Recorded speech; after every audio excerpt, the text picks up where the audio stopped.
चलिए आगे बढ़ते हैं। तो लास्ट क्लास में हमने देखा चैप्टराइजेशन, आज चलते हैं हम हमारे चैप्टर नंबर 1 की तरफ। तो रजिस्ट्रेशन एक्ट का चैप्टर नंबर 1 कहता है मैं हूँ प्रीलिमिनरी। सेक्शन नंबर 1 टू का 2 देखिए क्या कहता है। सेक्शन 1 कहता है शॉर्ट टाइटल एक्सटेंड कमेंसमेंट। मेरा नाम रजिस्ट्रेशन एक्ट 1908 है, इसका एक्सटेंड होल ऑफ इंडिया में है। पहले नहीं था, अभी 31 अक्टूबर से हो चुका है। पहले स्टेट गवर्नमेंट करती थी और ये उस डेट को आए जो 1 जनवरी 1909 है। देन आता है सेक्शन, यहाँ पे सेंट्रल गवर्नमेंट वर्ड यूज़ नहीं किया गया। जनरली अपन देखते हैं ये उस डेट को आएगा जो सेंट्रल गवर्नमेंट डिसाइड करेगी। यहाँ पे क्यों नहीं बेटा यहाँ पे, क्योंकि ये 1908 का है, तब हमारे पास सेंट्रल गवर्नमेंट थी नहीं। सेक्शन 2 का क्लोज 1 कहता है एडिशन।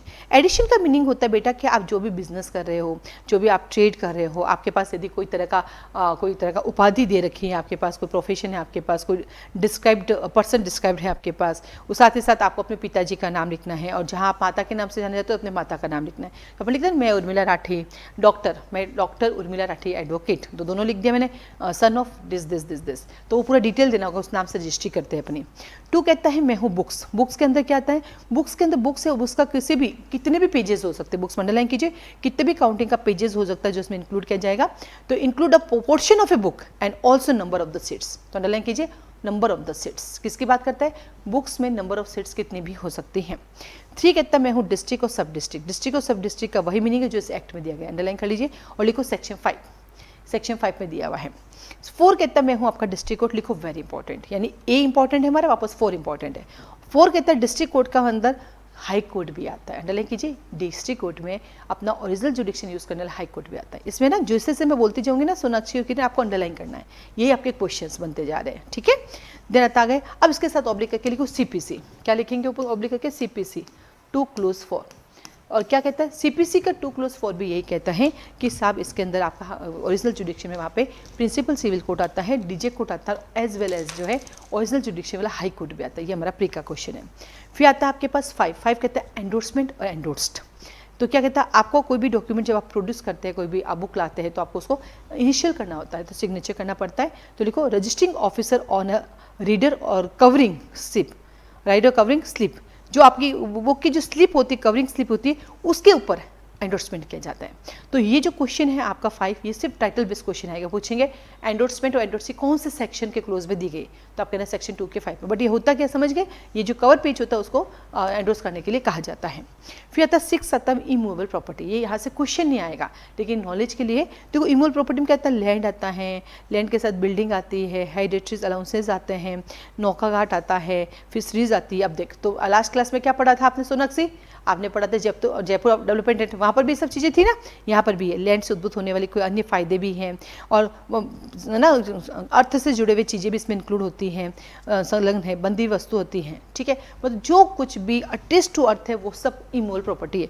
बट को लिखो, but not standing timber, growing crops of grass. तो आया प्री का सवाल, इमूवेबल प्रॉपर्टी में क्या इंक्लूड नहीं है, तो अंडरलाइन कीजिए।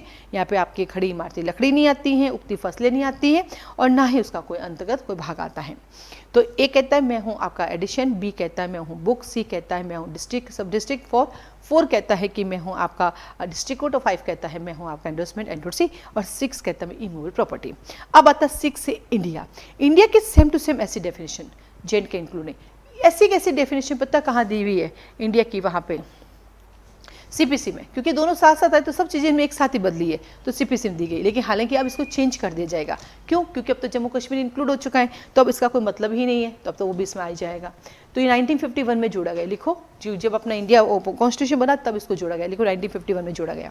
7 कहता है लीज। लीज टीपी में भी लीज है, टीपी में लीज कहाँ पढ़ते हैं, टीपी में लीज पढ़ते हैं हम सेक्शन नंबर 105 से 117, लिखो 105 से 117, चैप्टर नंबर 5, 105 से 117।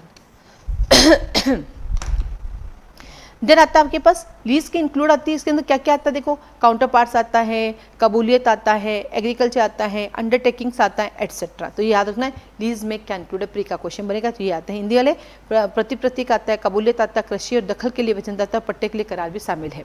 फिर आता है 8 माइनर। माइनर का मतलब यहाँ पे क्या है, हम जब भी कोई लॉ पढ़ते हैं तो वह माइनर का मतलब होता है 18 साल से कम का बच्चा, बट यहाँ पे ऐसा कुछ नहीं लिखा है। यहाँ पे क्या लिखा है, माइनर वो होता है जो अपने पर्सनल लॉ के अकॉर्डिंग, इसका मतलब हिंदू लॉ है तो 18 से कम, और यदि मुस्लिम लॉ है तो 15 से कम, क्योंकि आप 15 साल को मेजर मान लेते हैं, ठीक है। तो पर्सनल लॉ के अकॉर्डिंग 9 कितना मूवेबल, तो 9 के साथ 6, 6 के साथ 9, इधर आओ 6 का उल्टा करो 9 बन जाता है, बस आपको भी याद आएगा। 6 में इमूवेबल प्रॉपर्टी है और 9 में मूवेबल प्रॉपर्टी है। तो क्या कहता है 6 और 9 के अंतर्गत क्या क्या आता है, खड़ी इमारती लकड़ी आती है, उगती फसलें आती है, standing timber, growing crops and grass and पेड़ों पे लगने वाले फल भी आते हैं, तथा उसमें रस के और इमूवेबल प्रॉपर्टी के सिवाय प्रत्येक अन्य अभिवचन भी आते हैं। तो जिससे रस निकलता वो और इमूवेबल प्रॉपर्टी अदर देन और बाकी जितनी भी चीजें सबको सब मूवेबल हैं। देन आता है 10 रिप्रेजेंटेटिव। प्री का क्वेश्चन है, रिप्रेजेंटेटिव में कौन आता है, रिप्रेजेंटेटिव में गार्जियन ऑफ द माइनर आएगा, कमिटी और other legal creator of the lunatic और इडियट आएगा। तो क्या कहा, माइनर का गार्जियन आएगा, पागल या मूड व्यक्ति का जो है उसका वेद पालक आएगा। तो लिखो very very important, legal curator of A lunatic और इडियट भी आएगा। मतलब ये 10 रिप्रेजेंटेटिव इसलिए यूज किया क्योंकि यहाँ पे जो लोग हैं ना वो लिविंग पर्सन है। और ऑब्लिक करके लिखो CPC 2 का 12, CPC 2 का 11, 2 का 11, और वहाँ पर है लीगल रिप्रेजेंटेटिव। तो याद रखना बेटा, रिप्रेजेंटेटिव लिविंग पर्सन के लिए आता है, वेर एज लीगल रिप्रेजेंटेटिव किसके लिए आता है, non living person, sorry disease person के लिए आता है, डिजीज पर्सन के लिए। तो 1, 2 का 10 सेक्शन टाइटल पूरे रट्टे होना चाहिए जेलो जेडी के पॉइंट ऑफ व्यू से, क्योंकि वहाँ पे छोटा बैच छोटा पेपर होता है तो ज़्यादा खुश होता है। लेकिन अगर राजस्थान जुडिशियल डीजी का एग्जाम दे रहे हैं तो ठीक है, पता होना चाहिए, इसमें डेफिनेशन क्लोज आने का संभावना नहीं रहती है। देन आता है आपके पास section number 2, chapter number 2। Chapter 2 कहता है रजिस्ट्रेशन एस्टेब्लिशमेंट। रजिस्ट्रेशन एस्टेब्लिश क्या समझते हैं, सेक्शन 3। प्री का क्वेश्चन है section 3, inspector general of registration. Underline करेंगे, रजिस्ट्रेशन महानिरीक्षक का एक इंस्पेक्टर जनरल होगा जिसकी अपॉइंटमेंट स्टेट गवर्नमेंट करेगी। अंडरलाइन कीजिए, स्टेट गवर्नमेंट उसकी नौकरी उसको अपॉइंट करेगी। प्रोवाइडेड कहता है स्टेट गवर्नमेंट अपॉइंट करने की बजाय, किसी को नया लाने की बजाय किसी अदर को जो कि इंस्पेक्टर जनरल को इस प्रकार शक्तियाँ दी गई है उसको बुला सकता है। तो प्रोवाइडेड में अंडरलाइन कीजिए, अपॉइंटेड की बजाय स्टेट गवर्नमेंट किसी अदर ऑफिसर को इंस्पेक्टर जनरल की पावर दे सकता है। तो आप देखते हैं कई बार एक ऑफिसर होता है, उसके पास मोर देन 1 ड्यूटीज़ होती है, अपने घर परिवार में रिश्तेदार देखते हुए ना ये भी काम करता हो, तो ये लोग क्या करते हैं जो ऑलरेडी अपॉइंटेड है ना उसी को ही वापस दे देते हैं कि भाई तू उसके पास काम कम है तो दूसरा काम भी दे देता है। तो स्टेट गवर्नमेंट क्या कर सकता है, डेजिग्नेटेड कर सकता है किसी अदर पर्सन को भी उसकी पार्ट्स और उसकी ड्यूटीज़ को ग्रांट कर सकता है। तो सेक्शन 1 कहता है, मैं शॉर्ट टाइटल हूँ, तो सेक्शन 2 कहता है, सेक्शन नंबर 2 कहता है कि मैं डेफिनेशन हूँ, 3 कहता है कि मैं इंस्पेक्टर जनरल को बुलाऊंगा। सेक्शन 4 है आपके पास branch inspector general of the Sindh शाखा के महानिरीक्षक, जिसको 1937 में रिपील कर दिया गया, अब इसकी जरूरत नहीं है। नाउ 5 कहता है मैं हूँ डिस्ट्रिक्ट और सब डिस्ट्रिक्ट। अभी थोड़ी देर पहले अपन ने डिस्ट्रिक्ट और सब डिस्ट्रिक्ट की परिभाषा पढ़ी थी, कहाँ पड़ेगी, 2 के 3 में। तो ऑब्लिक करके लिख दो, सेक्शन 5 के साथ 2 का 3 क्या कहता है, ये कहता है आपका कि डिस्ट्रिक्ट सब स्टेट गवर्नमेंट डिसाइड करेगी। क्या करेगी, स्टेट गवर्नमेंट डिसाइड करेगी। अब देखो पूरा पढ़ना है नहीं पढ़ना, अब सबसे बड़ी बच्चा गलती यही करता है, इसलिए कोर्स पूरा नहीं होता है। अब इसका आंसर यही आ गया 5 का कि बाई स्टेट गवर्नमेंट, डिस्ट्रिक्ट सब district by state government, section 5 2 का 3। बाकी का हमारे ना तो काम का है ना हमारा क्वेश्चन बनेगा। तो उस चक्कर में क्या होता है, अभी रजिस्ट्रेशन एक्ट देखो मैं 1 घंटे में खत्म कराती हूँ, आप 2 घंटे में रिवीजन कर लो, नहीं तो बच्चा सेल्फ पढ़ता 3-3 दिन ही खत्म नहीं होता है और रजिस्ट्रेशन में खोया हुआ रहता है, ठीक है। तो सेक्शन 1 कहता है मैं शॉर्ट टाइटल हूँ, 2 कहता है डेफिनेशन हूँ, 3 कहता है इंस्पेक्टर जनरल, 4 कहता है सिंध, 5 कहता है डिस्ट्रिक्ट सब डिस्ट्रिक्ट। नाउ 6 कहता है रजिस्ट्रार एंड सब रजिस्ट्रार। लिखो very very important, state government ऐसे ऑफिसर को, भले ही वो पब्लिक ऑफिसर हो या नहीं, आप और मैं कोई भी हो सकता है, जैसा वो ठीक समझे टाइम टू टाइम जो है रजिस्ट्रार सब रजिस्ट्रार अपॉइंट करेगी। तो पता चल गया, स्टेट गवर्नमेंट, यस, कौन अपॉइंट करेगी, स्टेट गवर्नमेंट। किससे करेगी, चाहे वह पब्लिक ऑफिसर हो चाहे नहीं हो, किसी भी कर सकते। सबसे अच्छी बात क्या है, वो पब्लिक ऑफिसर भी हो सकता है, नहीं भी हो सकता है, स्टेट गवर्नमेंट अपॉइंट कर सकती है। तो ये हमारा प्री का क्वेश्चन है। तो सेक्शन 3 कहता है इंस्पेक्टर, सेक्शन 4 कहता है सिंध 1937, सेक्शन 5 कहता है डिस्ट्रिक्ट सब डिस्ट्रिक्ट, सेक्शन 6 कहता है हमारा रजिस्ट्रार सब रजिस्ट्रार। नाउ सेक्शन 7 कहता है officers of registration, registrar and sub registrar. Registrar और सब रजिस्ट्रार के ऑफिस कहाँ पर होंगे।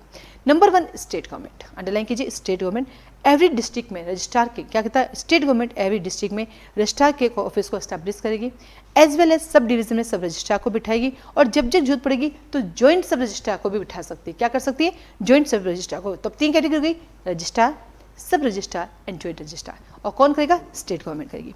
सबसेक्शन 2 कहता है कि स्टेट गवर्नमेंट रजिस्ट्रार के ऑफिसर्स ऐसे रजिस्ट्रार के, उप रजिस्ट्रार के ऑफिसर्स का क्या कर सकती है, मर्ज कर सकती है। तो स्टेट गवर्नमेंट लिखो, स्टेट गवर्नमेंट इनके ऑफिसर्स को मर्ज कर सकती हैं और साथ ही साथ इनकी रजिस्ट्रार और सब रजिस्ट्रार की पावर और उनकी ड्यूटीज़ को ऑथराइज कर सकती है। जब जब जरूरत पड़ती है तैसे सब रजिस्ट्रार को जिसके कार्यालय में समावेशन किया गया है ऐसी पार्ट जो रजिस्ट्रार की है, मतलब कितना अच्छा किया स्टेट गवर्नमेंट ने। स्टेट गवर्नमेंट ने काम किया कि ले भाई तू रजिस्ट्रार है तो सब रजिस्ट्रार है, दोनों को मर्ज कर दो। मान लीजिए रजिस्ट्रार नहीं है तो भैया सब रजिस्ट्रार को रजिस्ट्रार की पावर दे दी जाती है, ड्यूटीज़ दी जाती है, वो भी काम कर सकते हैं। पर कौन देगा? State government. एक्ट कहीं का? सेंट्रल का। सेंट्रल का एक्ट है, पूरे इंडिया में अप्लाई होता है, लेकिन काम स्टेट गवर्नमेंट, हर स्टेट अपने अपने हिसाब से करती है। फिर आता प्रोवाइडेड। प्रोवाइडेड को लिखो, वेरी इंपॉर्टेंट। प्रोवाइडेड ऐसे ऑफिसर द्वारा किए गए सब रजिस्ट्रार इस एक्ट के अकॉर्डिंग अपने द्वारा किए गए किसी ऑर्डर के दिन अपील सुनने के लिए समर्थ नहीं होगा। प्रोवाइडेड लिखो, वेरी इंपॉर्टेंट। जिस सब रजिस्ट्रार को हमने रजिस्ट्रार की पावर दे दी है, जिस सब रजिस्ट्रार को हमने रजिस्ट्रार की ड्यूटीज़ दे दी है, तो वो जब एज ए सब रजिस्ट्रार जब वो काम करता था, एज ए सब रजिस्ट्रार जब वो काम करता था, क्या कहा मैंने? एज ए सब रजिस्ट्रार जब वो काम करता था, उस मैटर की कोई अपील आई हुई है तो वो अपील नहीं सुन सकता, क्योंकि उसी ने डिसीजन दिया। अब उसके पास पावर किसके? रजिस्ट्रार की, तो कैसे सुन सकेगा? तो प्रोवाइडेड को लिखो, वेरी इंपॉर्टेंट। देन आता 8 inspector of register, inspectors of registration office. 3 में कौन आया था? Inspector general. अब इंस्पेक्टर जनरल तो सड़कों पे जाके काम नहीं करेगा, जाके इंक्वायरी नहीं करेगा, जाके सर्च नहीं करके आएगा, तो फिर वहाँ पे इंस्पेक्टर जाएगा। तो 3 के साथ लिखो 8, 8 के साथ लिखो 3, 3 के साथ 8, 8 के साथ 3।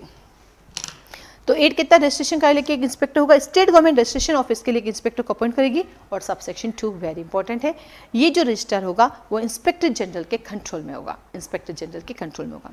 और 9 कहता है मैं हूँ आपका मिलिट्री कैंटोनमेंट एरिया की बात करता है। मिलिट्री कैंटोनमेंट एरिया जो है अब 1927 में रिपील हो गया है, 1927 में रिपील। तो 3 कहता है इंस्पेक्टर जनरल, 4 कहता है सिंध, 5 कहता है डिस्ट्रिक्ट सब डिस्ट्रिक्ट, 6 कहता है आपका रजिस्ट्रार सब रजिस्ट्रार, 7 कहता है सब रजिस्ट्रार के ऑफिसर्स, 8 कहता है इंस्पेक्टर, 9 कहता है कैंट एरिया। डिलीट हो गया। बाकी का नेक्स्ट क्लास में पढ़ेंगे।